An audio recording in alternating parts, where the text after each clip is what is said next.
Hello friends, I hope all of you doing good. और आज मैं लेके आया हूँ आपके लिए इंग्लिश लैंग्वेज की पहली क्लास। और आज हम पढ़ेंगे इंग्लिश लैंग्वेज में पार्ट ऑफ स्पीच का नाउन। नाउन तो आप नाउन किसे कहते हैं? देखिए, noun noun is the name of person, place और थिंग। पर्सन, प्लेस और थिंग। ये डेफिनेशन आप बचपन से पढ़ते आ रहे होंगे। इसका एग्जाम्पल है राम, मुंबई, स्टूडेंट, एटसेट्रा। अब हम आपको आज एक अलग चीज़ बताएंगे नाउन में। जैसे देखिए, इसको हम एक चार्ट के रूप में समझते हैं। जैसे मान लीजिए कोई लड़का राम है, ये राम है। अब देखिए, अगर हमने इसको कहा इसका नाम राम है, तो हमने एक प्रॉपर पर्सन की बात की, तो ये हो गया प्रॉपर नाउन। प्रॉपर नाउन,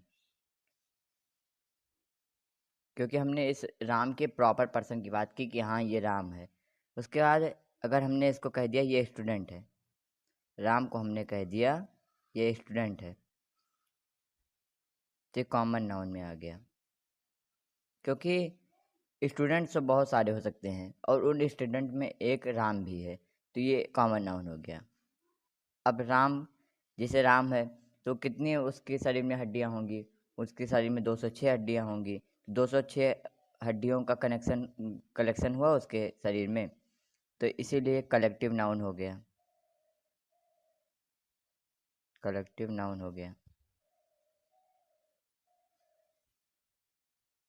अब इसके ये राम है, तो जाहिर सी बात है अगर ये इंसान है तो इसके अंदर फीलिंग तो होगी ही। तो मान लीजिए ये ब्रेव है, ऑनेस्ट है, प्राइड है। तो ये इसकी फीलिंग को शो कर रहा है। ये सब कैसे शो कर रहे हैं? इसके फीलिंग को। तो इसको कह देते हैं एब्स्ट्रैक्ट नाउन। Abstract noun. अब शरीर है तो वो किसी न किसी चीज़ से मिलके तो बनेगा ही। जैसे ब्लड प्लस वाटर हो सकता है।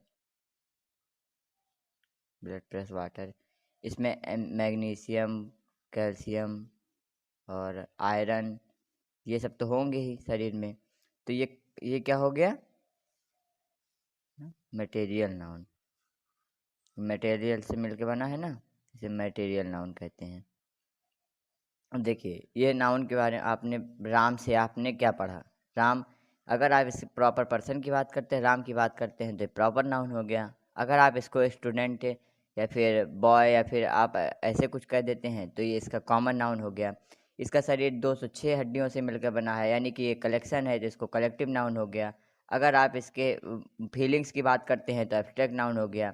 और अगर आप किन किस चीज़ों से मिलकर बना है अगर इसकी बात करते हैं तो मटेरियल नाउन हो गया। तो आपको किसी भी चीज़ समझने के लिए आसानी होगी कि अगर हम एक पर्सन की बात करते हैं प्रॉपर नाउन, अगर हम एक कई उस जाति की बात करते हैं तो कॉमन नाउन, अगर हम उसके कलेक्शन की बात करते हैं तो कलेक्टिव नाउन, और अगर फीलिंग की बात करते हैं एब्स्ट्रैक्ट नाउन, और अगर वो जिन जिन चीज़ों से मिलकर बना है उसकी बात करते हैं तो ये मटेरियल नाउन होता है। और देखिए, नाउन में क्या होता है? Countable, countable noun, countable noun, और दूसरा है अनकाउंटेबल नाउन। Table noun. देखिए, काउंटेबल नाउन में आपका कौन सा आता है? पहला प्रॉपर नाउन, दूसरा collective noun,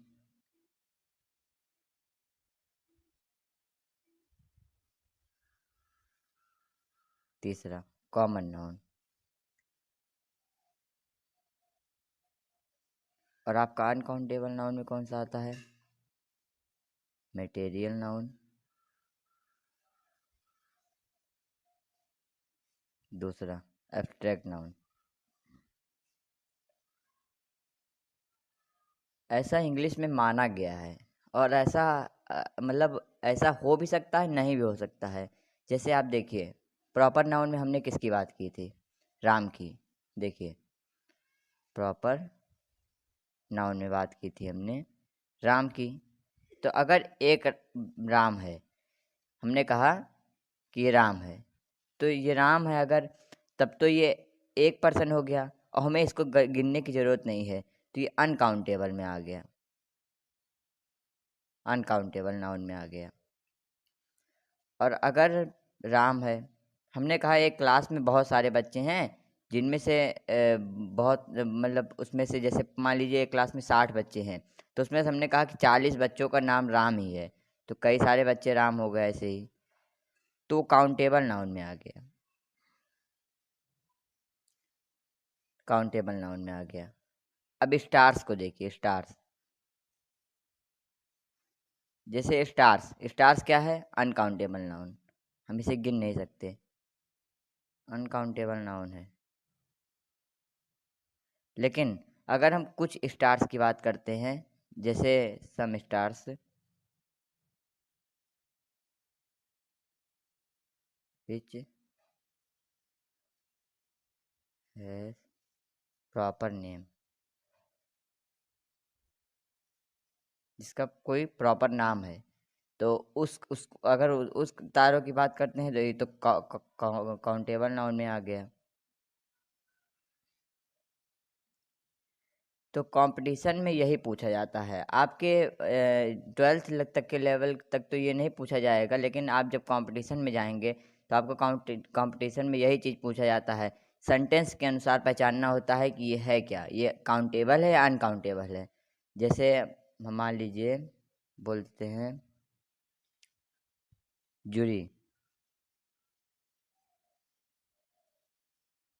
the jury decided a person innocent. तो देखिए, इसमें जूरी जो हैं वो एक दो, मतलब जितने जजेस हैं, तीन चार, चार हैं। अब ये अनकाउंटेबल हो गए, क्योंकि सब जो जूरी हैं वो मिल के एक चीज़ पे निर्णय ले रहे हैं। जैसे जैसे जितने भी जूरी हैं, चार या पांच जितने भी जूरी हैं, उन्होंने डिसाइड किया कि एक आदमी जो है वो निर्दोष है, तो ये अनकाउंटेबल में आ गया। अब इसमें अगर आप जूरी की बात करेंगे तो ये अनकाउंटेबल है, अनकाउंटेबल नाउन है। और अगर आप बात करते हैं the jury divided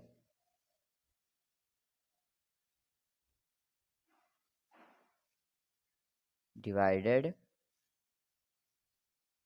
in 4 veg.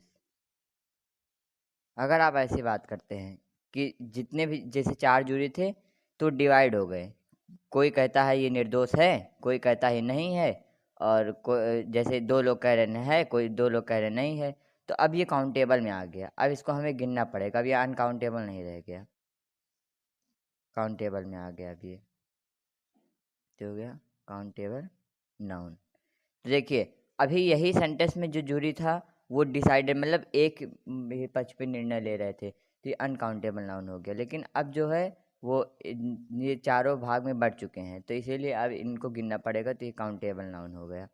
तो देखिए, आप इसका चार्ट समझ सकते हैं। मान लीजिए राम है, ये 5 भाग से मिलकर बना है। Proper noun, common noun,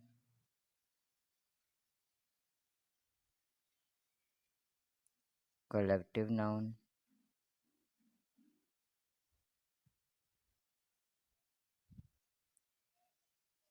abstract noun, और एक लास्ट मटेरियल नाउन। नाउन तो ये आप 5 भाग नाउन के आप पढ़ते हैं। और इसमें देखिए आप जैसे स्टूडेंट्स में हो गया राम, हरि, सीता, तो ये सब हो गए। स्टूडेंट्स पे इतने हैं तो ये इनको हम कॉमन नाउन कहेंगे। और जैसे 206, अब 206 हड्डियों, ये 206 हड्डियों से राम मिलकर बना है, इसीलिए इसको हम कलेक्टिव नाउन कहते हैं। अभी आप देखिए जैसे मान लीजिए एक आदमी है, ठीक, तो उसके सर पे हम ऐसे उसके घने बाल हैं खूब, ठीक, ऐसे खूब घने बाल हैं, तो उसके हेयर को हम क्या कहेंगे? काउंटेबल और अनकाउंटेबल? अनकाउंटेबल और काउंटेबल। तो देखिए इसमें बहुत बच्चे कंफ्यूज हो जाते हैं। जैसे कि ये सेंटेंस हमें बताएगा वो अनकाउंटेबल है काउंटेबल है, हम एक वर्ड से नहीं जान सकते। क्योंकि अगर हेयर की बात करते हैं तो इसमें तो इसके तो बहुत सारे बाल हैं, तो इसको हम अनकाउंटेबल में लेते हैं। अगर एक बेचारा और आदमी है जिसके शरीर से सारे बाल गायब हैं और ये 4 बाल बचे हैं, अब बताइए, अब ये जो हेयर है वो काउंटेबल नाउन में आता है या अनकाउंटेबल? अनकाउंटेबल है या काउंटेबल? तो अब ये काउंटेबल में आ गया क्योंकि इसके ज़्यादा बाल तो है नहीं। तो अभी इसे कोई भी देख के बता सकता है कि ये काउंटेबल है, तो ये इसके 4 बाल हैं। और इसको देख के बता सकता है कि ये अनकाउंटेबल है क्योंकि इसको गिना नहीं जा सकता है। तो हर एक चीज़ में जो ये निर्धारित किया गया है कि प्रॉपर नाउन, कलेक्टिव नाउन और कॉमन नाउन ये काउंटेबल हैं और मटेरियल नाउन, अब्स्ट्रैक्ट नाउन ये अनकाउंटेबल हैं, ऐसा है नहीं वास्तव में। वास्तव में आपको सेंटेंस बताता है वो काउंटेबल है या नहीं है। अब जैसे आप मिल्क कह सकते हैं, तो ये तो आपको सीधे पता चल रहा है मिल्क, इसको आप काउंट तो कर नहीं सकते हैं क्योंकि ये तो एक मात्रा है उसकी, दूध की। तो इसे आप अनकाउंटेबल में कह सकते हैं, अनकाउंटेबल नाउन में आता है। दूध, milk, water. Okay, so thanks for watching. I hope you will find this video useful. Please like, share and subscribe my channel.